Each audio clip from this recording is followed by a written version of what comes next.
Eccoli! Avanti con le magliette di Legambiente!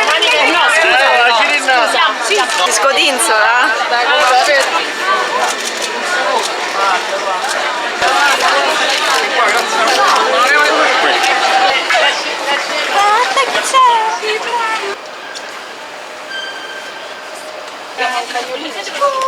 Mammina!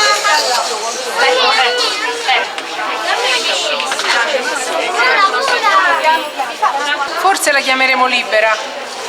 Libera. Forse la chiameremo Libera. Beh, Comunque, eccola libera. qua. L'orrore è questo qua. Questo è l'orrore. Il tatuaggio punzonato. Dovrebbe intanto pronunciarsi rapidamente il Senato sull'articolo 14 del recepimento della direttiva europea che mette in Italia dei paletti molto stretti per gli esperimenti sugli animali.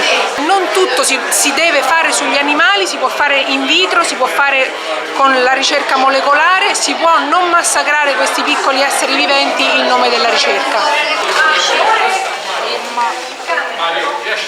Stiamo firmando gli accordi, i contratti di subaffido. La Legambiente dà a delle famiglie il subaffido dei cani e poi prendiamo in cambio codice fiscale, documenti delle persone che hanno in affidamento questi cani, sperando di poterli chiamare presto e dirgli che il cane è definitivamente loro. Per il momento lo hanno in affido.